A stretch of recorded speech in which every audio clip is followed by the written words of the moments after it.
Arjuna, pergilah dari sini, atau kau akan menghadapi kematian.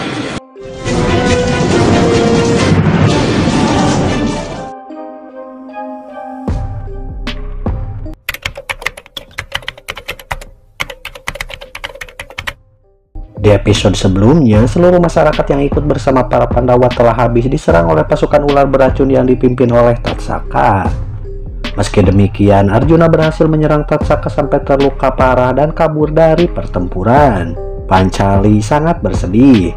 Yudhistira berkata bahwa semua masyarakat belumlah mati.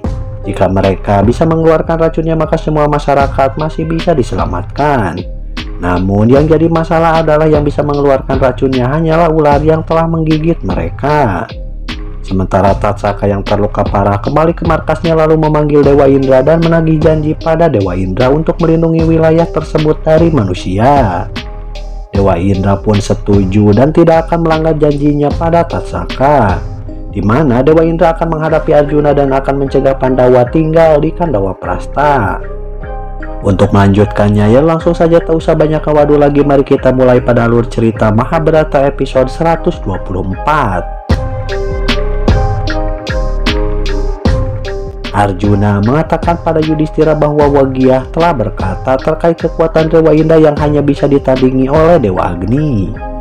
Dewa Agni sudah dianggap sebagai wajah dari para dewa. Maka dari itu Arjuna akan berdoa pada Dewa Agni agar ia mendapatkan cinta dari ayahnya. Jika Arjuna tidak mendapatkan cinta ayahnya, maka lebih baik ia mati saja. Akan lebih baik kalau aku mati. Drupadi berkata bahwa hutan sebesar itu tidak akan bisa dihancurkan. Untuk menebang sebuah pohon, maka dosanya lebih besar daripada membunuh 100 manusia. Arjuna berkata agar Pancali tidak usah khawatir, karena kali ini Arjuna harus berdoa pada Dewa Agni agar ia hanya menyerang ilusi buatan Mayasura dan meminta agar tidak melukai pohonnya. Para Pandawa mulai berjejer menatap hutan ilusi tempatnya Raja Tatsaka. Bima bertanya apakah Arjuna akan bisa menghancurkan ilusi di hutan yang sangat luas. Arjuna menjawab bahwa Agni disebut juga sang pelahap, yang bisa memakan apa saja, bahkan ilusi yang Mayasura buat pasti akan dilahap olehnya. Bahkan ilusi yang dibuat Mayasura. Yudhistira mengingatkan Arjuna agar memastikan tidak ada ular yang terluka. Karena jika demi menyelamatkan manusia sampai membunuh para ular, maka itu akan sangat salah. Tanpa banyak kawadu lagi, Arjuna mulai maju, kemudian menatap ke arah hutan ilusi. Arjuna mengangkat busur, kemudian berdoa dan mulai melepaskan panah ke arah hutan ilusi. Dari anak panah yang dilepaskan Arjuna mulai terciptalah api, kemudian membakar hutan ilusi yang membuat Tatsaka beserta Mayasura panik. Mayasura meminta pada Tatsaka agar segera memohon ampun pada para Pandawa. Dengan sombong, Tatsaka berkata bahwa jika Mayasura tidak mau merubah hutan ini menjadi ilusi, maka Tatsaka akan menggigit Mayasura. Dan orang yang ia gigit tak akan bisa ditolong oleh siapapun. Kembali pada Arjuna beserta Pandawa lainnya yang harap-harap cemas ketika melihat hutan ilusi mulai terbakar. Tiba-tiba langit menjadi gelap disertai petir yang menyambar ke sana kemari. Dari balik kumpalan awan yang pekat muncullah sosok besar dan itu adalah Dewa Indra. Arjuna pun mulai tersenyum lalu memberi hormat pada Dewa Indra yang terlihat sangat marah. Dewa Indra mengingatkan agar Arjuna jangan melewati batasannya, karena dialah yang melindungi hutan ini. Jangan coba melewati batasan. Arjuna berkata bahwa seharusnya Dewa Indra melindungi seluruh dunia, bukan hanya bangsa ular saja. Karena kesatria yang tangguh harus berguna bagi bumi ini. Lalu kenapa Dewa Indra tidak demikian? Aku yang melindungi ular-ular di hutan ini. Dewa Indra berkata bahwa dialah yang melindungi para ular di hutan ini. Arjuna berkata bahwa ular-ular di hutan ilusi telah berbuat dosa dengan meracuni banyak manusia tidak bersalah. Sedangkan melindungi para pendosa bukanlah yang seharusnya ada pada para dewa. Dewa Indra membentak Arjuna agar jangan berani menasihatinya terkait kebenaran. Karena jika dibandingkan dengannya, maka Arjuna hanyalah seorang anak. Arjuna berkata bahwa dirinya memang anak Dewa Indra. dan anak yang sudah duduk di bahu ayahnya, maka ia akan punya sisi pandang yang lebih baik dibandingkan dengan ayahnya. Dewa Indra semakin marah dan meminta Arjuna untuk pergi. Jika tidak, maka Arjuna akan menghadapi kematian. Hidupku adalah anugerah darimu, Dewa Indra. Arjuna berkata bahwa hidupnya adalah anugerah dari Dewa Indra, dan jika Dewa Indra memberinya kematian, maka hidupnya akan diberkati.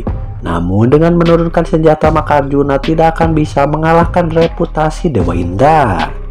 Dewa Indra kembali membentak Arjuna, lalu Dewa Indra keluarkan salah satu senjata dan melemparkannya tepat ke atas hutan ilusi. Senjata itu berubah menjadi butiran air yang memadamkan kebakaran di hutan ilusi. Melihat kejadian ini, Arjuna segera mengangkat busur miliknya, kemudian berdoa dan melontarkan panah ke arah air yang Dewa Indra turunkan. Panah tersebut berubah menjadi gumpalan api yang mengapung menghalau air yang Dewa Indra turunkan. Tatsaka merasa sangat kesal karena Arjuna mampu menandingi Dewa Indra. Tiba-tiba para ular rakyatnya berhamburan keluar untuk meminta perlindungan pada para Pandawa. Tatsaka pun semakin emosi karena perintahnya untuk tetap diam tidak digubris oleh semua rakyat ular. Dewa Indra, gunakan saja Bajra senjatamu. Kau harus menepati janji yang telah kau buat untukku. Tatsaka berkata pada Dewa Indra agar Dewa Indra menggunakan senjata Bajra Sakti miliknya. Karena bagaimanapun Dewa Indra harus menepati janji yang telah ia buat untuk Tatsaka. Mayasura melangkah untuk pergi. Ketika ditanya Tatsaka, Mayasura pun menjawab bahwa dirinya akan pergi meminta perlindungan pada para Pandawa. Aku akan pergi mencari perlindungan para Pandawa. Sementara Dewa Indra terlihat memanggil sebuah batu raksasa dan batu itu kemudian dilemparkan ke arah Arjuna. Melihat kejadian ini, Tatsaka pun tertawa puas. Sedangkan Arjuna dengan sigap mulai mengangkat busurnya kembali, lalu Arjuna berdoa kemudian melepaskan anak panah untuk menghalau batu serangan dari Dewa Indra. Tabrakan antara panah Arjuna dengan batu Dewa Indra pun tidak bisa dihindari. Namun tanpa diduga, ternyata batu itu terbelah hancur menjadi butiran-butiran. Namun sial, butiran-butiran batu itu jatuh menimpa Arjuna yang membuat Pancali juga para Pandawa merasa cemas. Tuanku! Kakak! Tak hanya itu, karena butiran batu yang jatuh pun sebagian menghujani hutan ilusi yang membuat Tatsaka kerepotan. Arjuna yang tertimpa reruntuhan batu terlihat tidak bergerak. Bahkan busurnya pun hanya tergeletak di tanah. Para Pandawa semakin khawatir. Namun tiba-tiba Arjuna membuka matanya perlahan. Ia singkirkan batu yang menimpa tubuhnya. Dengan tubuh lemah, Arjuna memaksakan diri mengambil kembali busurnya dan sekuat tenaga berdiri kembali. Arjuna berkata pada Dewa Indra bahwa dialah anaknya yang merupakan pengikut paling setia dari Dewa Kartikeya, yang merupakan suami dari putri Dewi Indra yaitu Dewi Sena. Dan Arjuna tidak akan terkalahkan dengan mudah, bahkan tak akan semudah itu. Ku tidak akan terkalahkan dengan mudah. Mendengar ucapan Arjuna, Dewa Indra pun semakin marah. Lalu ia memanggil senjata sakti Bajra miliknya. Pancali mulai memohon pada Dewa Indra bahwa ini bukanlah waktunya untuk menguji kemampuannya dengan Arjuna.